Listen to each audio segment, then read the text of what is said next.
Utilisation du calcul littéral, le plus facile, ça va être d'utiliser le calcul littéral pour les programmes de calcul. Donc un programme de calcul, dans un programme de calcul, il y a une partie calcul et il y a une partie aussi calcul littéral. Donc en général, la partie calcul, vous y arrivez.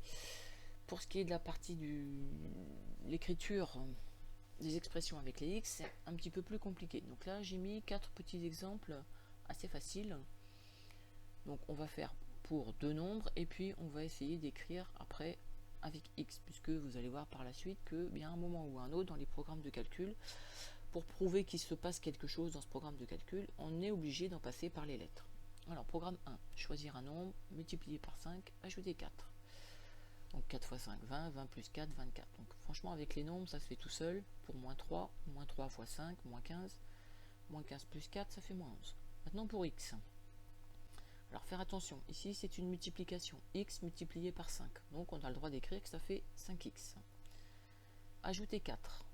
À 5x, donc je dois ajouter 4. Donc j'ai écrit 5x plus 4. Or, dans le calcul littéral, vous savez très bien, on ne peut pas additionner donc des termes qui ont des x et d'autres qui n'ont pas de x. Donc 5x plus 4 reste 5x plus 4. Programme 3, pour les deux nombres, pour 10 et pour moins 4, ça se fait tout seul. Soustraire 7, doubler le résultat, c'est-à-dire faire x2. Maintenant pour l'écriture avec les x. Soustraire 7 à x, donc j'écris x moins 7. Ensuite, doubler le résultat, c'est-à-dire multiplier le résultat par 2. Sauf qu'ici, il n'y a pas vraiment de résultat. L'écriture avec les x, c'est x moins 7. Donc là, ça veut dire que les parenthèses vont être obligatoires. X moins 7 entre parenthèses, fois 2. Donc le 2 doit multiplier le tout et non pas que le moins 7. Programme suivant, ajouter 4 multiplié par 5. Donc pour les calculs, pas de souci. Pour x, donc j'ajoute 4 à x, donc x plus 4, qui n'est pas égal à 4x. X plus 4 reste x plus 4, je dois multiplier tout ça par 5. Quand je dis le tout, ça veut dire qu'il faut mettre des parenthèses autour de x plus 4 fois 5. Et le dernier, choisir un nombre, calculer son triple, ajouter 7. Soustraire 7, pardon. Donc pour les calculs, pas de souci. Le triple, c'est faire x3, donc 3 fois 20, moins 7. Pour x, le triple de x, donc c'est x multiplié par 3, que je peux écrire 3x, puisque c'est une multiplication. Soustraire 7, donc à 3x, je fais moins 7. Programme de calcul, ici, qui se présente sous la forme d'un petit tour de magie. Pensez à un nombre, doubler ce nombre, ajoute 10, divisé par 2, retrancher le nombre du départ. Donc retrancher, bien comprendre, c'est un verbe qu'ils utilisent de temps en temps, qui veut dire soustraire. Donc on nous impose d'utiliser ce programme de calcul pour 2 et moins 5, pour 2. Alors doubler ce nombre, 2 fois 2, 4. Ajouter 10, 4 plus 10, 14. On écrit les calculs les uns sous les autres, on change de ligne à chaque fois, vaut mieux pour être sûr de ne pas se tromper et de faire du bout à bout. 14 divisé par 2, ça fait 7, et retrancher le nombre de départ qui est 2, donc 7 moins 2 qui fait 5. Pour le nombre moins 5 fois 2, moins 10 plus 10, 0, 0 divisé par 2, ça fait bien 0. Alors faire attention ici, c'est retrancher le nombre de départ, donc on doit soustraire moins 5, donc moins 5 qui devient plus 5. Donc on trouve 5. Alors qu'est-ce qui se passe ici? On est parti de 2, on est arrivé à 5, on est parti de moins 5, on est arrivé à 5. Donc il semblerait qu'on trouve toujours 5. Maintenant pour le prouver, on ne va pas faire 1000 fois le programme, on va tout simplement appliquer le programme de calcul à x. X représentant n'importe quel nombre. Alors, première étape, double ce nombre, x fois 2. Donc là, à la différence de quand je fais des calculs avec les nombres, je peux faire en ligne. X fois 2, j'ajoute 10 plus 10, divisé par 2. Je mets bien des parenthèses puisque c'est le tout, ce qu'il y a avant, qui doit être divisé par 2. Et dernière étape, retrancher, donc soustraire le nombre de départ qui est x. Donc je vais pouvoir transformer mon x fois 2 en 2x, donc ça me fait 2x plus 10, le tout divisé par 2, moins x. Alors les divisés, c'est assez rare dans le calcul littéral, mais bon, là on en a. Donc ça veut dire quoi 2x plus 10 divisé par 2? Ça veut dire que 2x est divisé par 2 et que 10 est divisé par 2. Donc 2x divisé par 2, ça fait x. 10 divisé par 2, ça fait 5. Et j'ai toujours mon moins x là, donc moins x. Donc ça me fait x plus 5 moins x. X plus x moins x sont des nombres opposés, ça fait 0. Il me reste 5. Je viens de prouver que, quel que soit le nombre de départ, je trouve toujours 5. Alors, exercice 68 du livre. Donc, cette fois, on a deux programmes de calcul.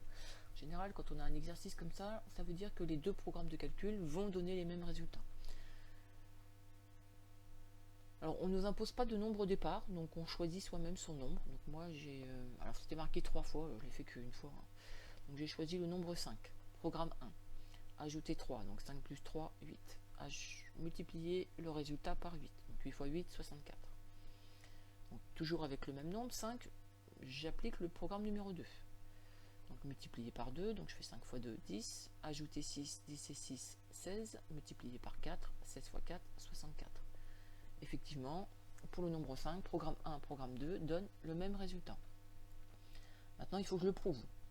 Donner une preuve. Donc donner une preuve, encore une fois, il faut que ce soit vrai pour n'importe quel nombre. Ce n'importe quel nombre, c'est tout simplement x. Programme 1. Ajouter 3 à x, donc x plus 3, le tout multiplié par 8. J'oublie pas mes parenthèses.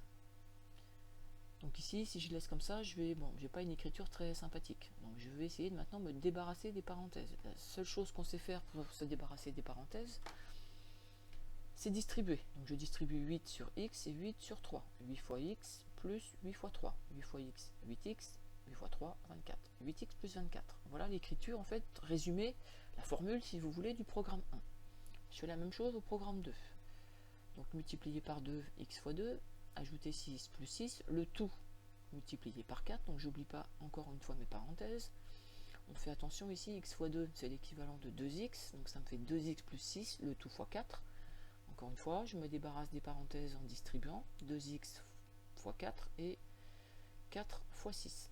2x fois 4 qui me fait 8x, 6 fois 4 qui me fait 24. J'ai bien deux écritures identiques, programme 1, programme 2, donc ça veut dire que quel que soit le nombre de départ, j'aurai toujours le même résultat, programme 1 ou programme 2. Exercice numéro 2.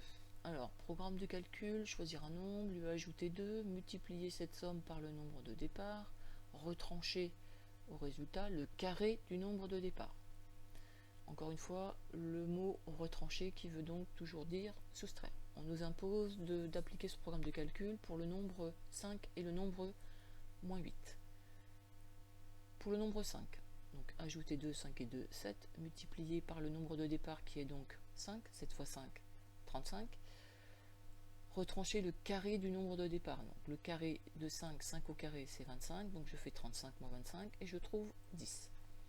Pour le nombre moins 8, moins 8 plus 2, je multiplie, donc ça fait moins 6. Moins 6 multiplié par le nombre de départ qui est moins 8.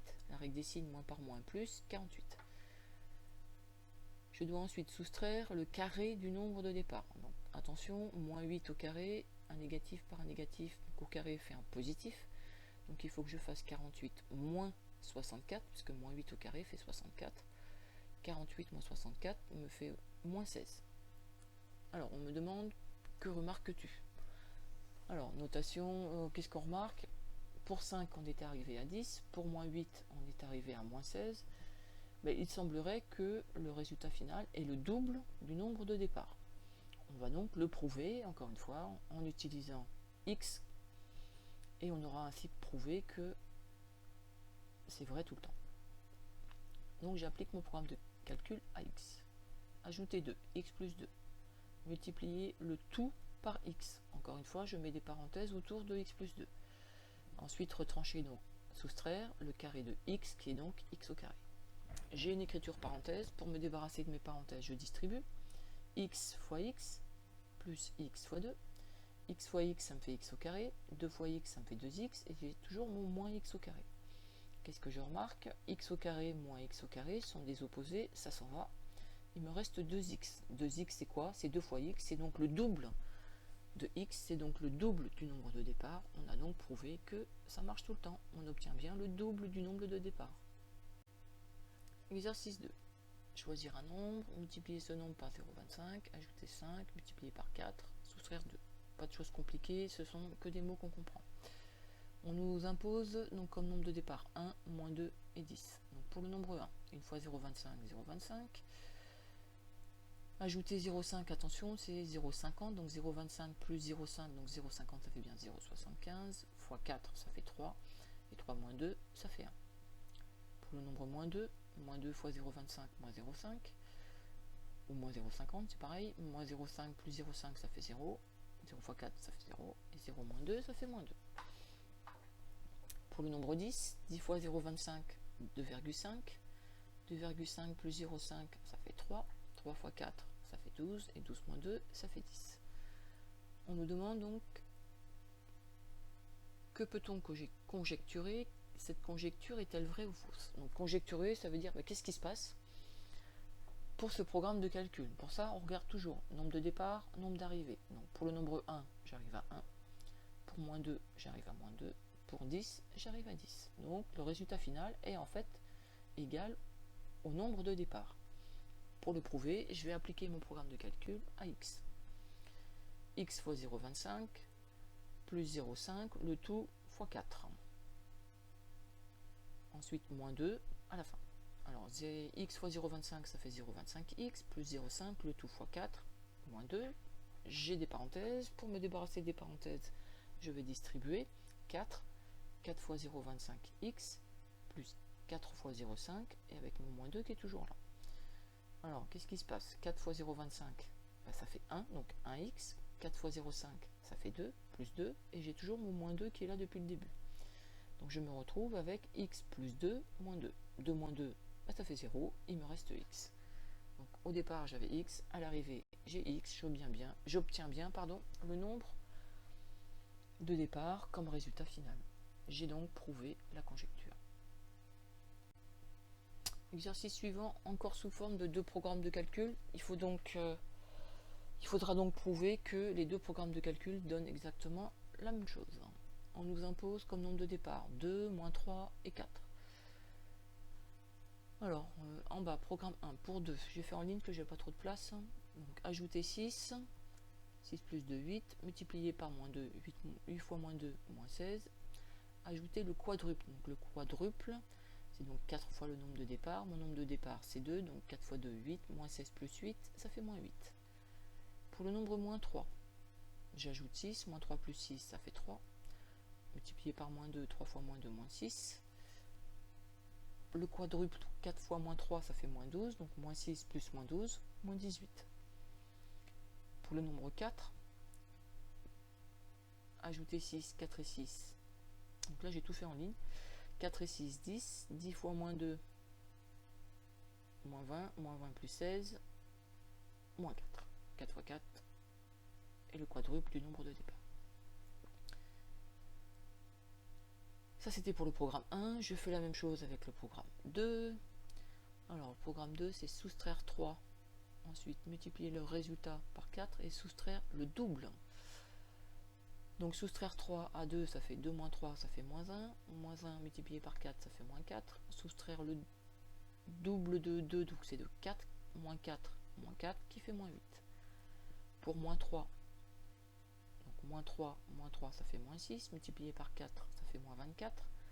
Soustraire le double, alors le double de moins 3, c'est moins 6. Mais soustraire moins 6, ça fait moins 6, ça fait donc plus 6. Et moins 24 plus 6, ça fait moins 18. Pour le nombre 4, 4 moins 3, ça fait 1. Multiplié par 4, une fois 4, ça fait 4. Le double de 4, c'est 8. Donc 4 moins 8, ça fait moins 4. On se rend compte qu'effectivement, pour les deux programmes de calcul, on obtient la même chose. Pour 2, on a moins 8 dans les deux programmes de calcul. Pour moins 3, on a moins 18 pour les deux programmes de calcul. Et pour 4, on a moins 4 pour les deux programmes de calcul. Il faut maintenant que je le prouve avec des x. Programme 1. X plus 6, que je ne peux pas écrire autrement. Le tout multiplié par moins 2, plus le quadruple de x, c'est-à-dire 4x. J'ai une écriture parenthèse, je vais donc distribuer moins 2 sur x, moins 2 sur 6. Moins 2 fois x, ça fait moins 2x. Moins 2 fois 6, ça fait moins 12. Et j'ai toujours mon 4x. Maintenant, qu'est-ce que je vais pouvoir faire? Je vais regrouper mes x. Moins 2x plus 4x. Moins 2 plus 4, ça fait 2. 2x moins 12. Programme 1, écriture finale, 2x moins 12. C'est la formule. Programme 2, je recommence. Soustraire 3, donc x moins 3. Le tout fois 4. Soustraire le double de x, c'est-à-dire moins 2x. Je distribue, je fais direct. 4 fois x, 4x, moins 4 fois 3, 12, et mon moins 2x. Je peux regrouper 4x et moins 2x, 4x moins 2x, ça fait 2x avec mon moins 12. On voit que les deux écritures sont identiques, donc effectivement, mes deux programmes de calcul donnent la même chose. C'est prouvé. Ce dernier programme de calcul, je crois que je ne l'ai pas corrigé en ligne, et je ne sais pas si tout le monde l'a fait, enfin, peu importe. Choisir un nombre, calculer son double et son triple, ajouter les deux nombres et diviser le résultat par 10. On nous demande de le faire pour 4, 13 et moins 3. Donc le double de 4, 8, le triple de 4, 12, j'ajoute donc 8 et 12, 20, et je divise par 10, 20 divisé par 10, ça fait 2. 13, le double de 13, 26, 13 fois 3, le triple 39, 26 et 39, 65, je divise par 10, 6,5. Ensuite pour moins 3, le double de moins 3, moins 6, le triple de moins 3, moins 9, moins 6 plus moins 9, ça fait bien moins 15, moins 15 divisé par 10, moins 1,5. Alors, qu'est-ce qui semblerait qu'il se passe? Je pars de 4, j'arrive à 2, je pars de 13, j'arrive à 6,5, je pars de moins 3, j'arrive à moins 1,5. Et bien effectivement, le résultat final est la moitié du nombre de départ. Je le prouve avec des x, le double de x, 2x, le triple de x, 3x, j'ajoute 2x plus 3x, tout ça doit être divisé par 10. Je mets des parenthèses, 2x plus 3x, ça fait 5x, que je divise par 10, 5 dixièmes, j'écris ça en fraction, 5 divisé par 10, ça fait 0,5, 0,5 c'est tout simplement la fraction 1 demi de x, c'est-à-dire x sur 2, c'est-à-dire la moitié de x. On a prouvé qu'on obtient toujours la moitié du nombre de départ.